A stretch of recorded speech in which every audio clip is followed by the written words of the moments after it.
Comme Jésus s'en allait, au sortir du temple, ses disciples s'approchèrent pour lui en faire remarquer les constructions. Mais il leur dit, « Voyez-vous tout cela ? Je vous le dis en vérité, il ne restera pas ici pierre sur pierre qui ne soit renversée. » Il s'assit sur la montagne des Oliviers, et les disciples vinrent en particulier lui faire cette question. « Dis-nous, quand cela arrivera-t-il, et quel sera le signe de ton avènement et de la fin du monde ?» Jésus leur répondit, « Prenez garde que personne ne vous séduise, car plusieurs viendront sous mon nom disant, « C'est moi qui suis le Christ. » Et ils séduiront beaucoup de gens. Vous entendrez parler de guerre et de bruit de guerre. Gardez-vous d'être troublés, car il faut que ces choses arrivent. Mais ce ne sera pas encore la fin. Une nation s'élèvera contre une nation, et un royaume contre un royaume, et il y aura, en divers lieux, des famines et des tremblements de terre. Tout cela ne sera que le commencement des douleurs. Alors, on vous livrera au tourment, et l'on vous fera mourir, et vous serez haïs de toutes les nations à cause de mon nom. Alors aussi, plusieurs succomberont, et ils se trahiront, se haïront les uns les autres. Plusieurs faux prophètes s'élèveront, et ils séduiront beaucoup de gens. Et parce que l'iniquité se sera accrue, la charité du plus grand nombre se refroidira.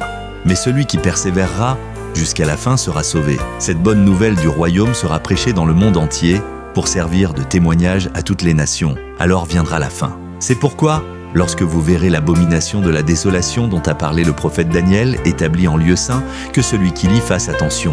Alors que ceux qui seront en Judée fouillent dans les montagnes, que celui qui sera sur le toit ne descende pas pour prendre ce qui est dans sa maison, et que celui qui sera dans les champs ne retourne pas en arrière pour prendre son manteau. Malheur aux femmes qui seront enceintes et à celles qui allaiteront en ces jours-là. Priez pour que votre fuite n'arrive pas en hiver ni un jour de sabbat. Car alors, la détresse sera si grande qu'il n'y en a point eu de pareil depuis le commencement du monde jusqu'à présent et qu'il n'y en aura jamais. Et si ces jours n'étaient abrégés, personne ne serait sauvé. Mais, à cause des élus, ces jours seront abrégés. Si quelqu'un vous dit alors « Le Christ est ici » ou « Il est là », ne le croyez pas. Car il s'élèvera de faux Christ et de faux prophètes. Ils feront de grands prodiges et des miracles au point de séduire, s'il était possible, même les élus. Voici, je vous l'ai annoncé d'avance. Si donc on vous dit « Voici, il est dans le désert, n'y allez pas. Voici, il est dans les chambres, ne le croyez pas. » Car comme l'éclair part de l'Orient et se montre jusqu'en Occident, ainsi sera l'avènement du Fils de l'homme. En quelque lieu que soit le cadavre, là s'assembleront les aigles. Aussitôt après ces jours de détresse, le soleil s'obscurcira, la lune ne donnera plus sa lumière, les étoiles tomberont du ciel, et les puissances des cieux seront ébranlées. Alors, le signe du Fils de l'homme paraîtra dans le ciel. Toutes les tribus de la terre se lamenteront, et elles verront le Fils de l'homme venant sur les nuées du ciel avec puissance et une grande gloire. Il enverra ses anges avec la trompette retentissante, et ils rassembleront ses élus des quatre vents, depuis une extrémité des cieux jusqu'à l'autre. Instruisez-vous par une comparaison tirée du figuier. Dès que ses branches deviennent tendres et que les feuilles poussent, vous connaissez que l'été est proche. De même, quand vous verrez toutes ces choses, sachez que le Fils de l'homme est proche, à la porte. Je vous le dis en vérité, cette génération ne passera point. Que tout cela n'arrive. Le ciel et la terre passeront, mais mes paroles ne passeront point. Pour ce qui est du jour et de l'heure, personne ne le sait, ni les anges des cieux, ni le Fils, mais le Père seul.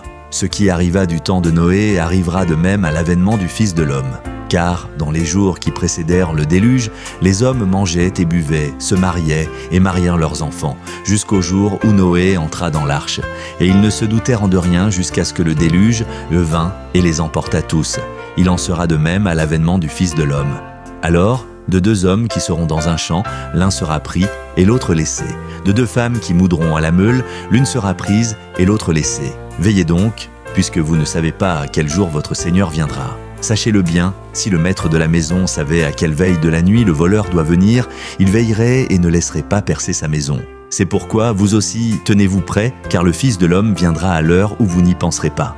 Quel est donc le serviteur fidèle et prudent que son maître a établi sur ses gens pour leur donner la nourriture au temps convenable? Heureux ce serviteur que son maître, à son arrivée, trouvera faisant ainsi. Je vous le dis en vérité, il l'établira sur tous ses biens. Mais si c'est un méchant serviteur qui dit en lui-même « Mon maître tarde à venir », s'il se met à battre ses compagnons, s'il mange et boit avec les ivrognes, le maître de ce serviteur viendra le jour où il ne s'y attend pas. Et à l'heure qu'il ne connaît pas, il le mettra en pièces et lui donnera sa part avec les hypocrites. C'est là qu'il y aura des pleurs et des grincements de dents.